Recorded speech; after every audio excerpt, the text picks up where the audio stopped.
वादग्रस्त विधान समोर आलेलं आहे, त्यामुळे ते म्हणतात की 11 विवाह लावा आणि तुमच्या मुलीची लग्न आमच्या मुलासोबत लावा, म्हणजे यामुळे नवा वाद उभा राहण्याची शक्यता समोर दिसत आहे. आता कळालं का तुम्हाला मी 2 वर्ष का बोलत नव्हतो?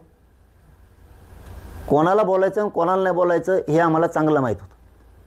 त्यांच्यात वैचारिक लढाई करणारे कोण, जाती जातीत वाद न होऊ द्यायचं मग कोण, मग ते पडळकर असतील, ते जानकर असतील, ते तायवडे असतील, यांच्यात तो शेंडगे असतील, हे असे लोक होते की जे विचाराची लढाई खेळायची, वैचारिक लढाई.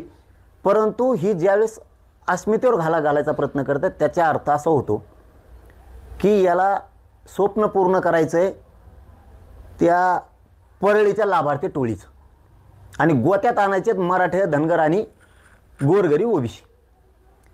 त्याला त्याच्यासाठी आम्ही कधी बोलतच नव्हतो. आम्हाला माहीत होते गढूळ विचार आहे, गढूळ पाण्यातलं त्याला स्वच्छ पाणी लागतं, अस्सल पाणी लागतं की ते वैचारिकच लढाई खेळतं. तुमच्या आई बहिणीला कधी बोललो आम्ही? तुमची लेखबाळ आमची लेखबाळ समजिली आम्ही? कधी धनगराला बोललो? कोणच्या ओबीसी लेखबाळ तुला कोणी अधिकार दिला रे? लेखबाळेला बोलायचं? आता पाहिली भरली त्याच्यात. आता धनगरांना नाही कळालं असं की ही पैदास आपल्यात आली आणि गरीब धनगराचं मराठ्याचं जुटून दिलं परळीचे त्या टोळीचं ऐकून, आणि ती टोळी कोणाचीच नाही.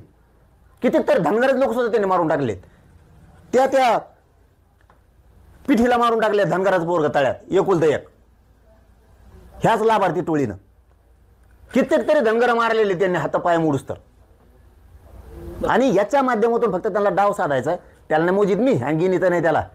आता इथून पुढच्या काळात ना जसाल तसंच होणार आहे. आता ते शांत बसलो ना जर आम्ही, नको स्थिर राहिलं पाहिजे. पण तुम्ही जर आई बहिणीपर्यंत जाणार असलात आणि असले गढूळ पाण्यापासून झालेले असल्या गढूळ विचाराचे लोक आम्ही थोकतो असल्यावरती, आणि इथून पुढे आता दुमताच निघणार आहे. आता लढायचं व्हायचं असेल ना तर होऊ द्या. आता होऊन द्यायचं असलं तुम्हाला असल्या नाश्त्याच्या नादी लागून ओबीसी तर मराठ्यात भांडणं लावायचेत का? तुम्ही आमच्या लिकेबाळीपर्यंत बोलणार? लिकेबाळीपर्यंत बोलणार तुम्ही? थांब थोडं तो आता.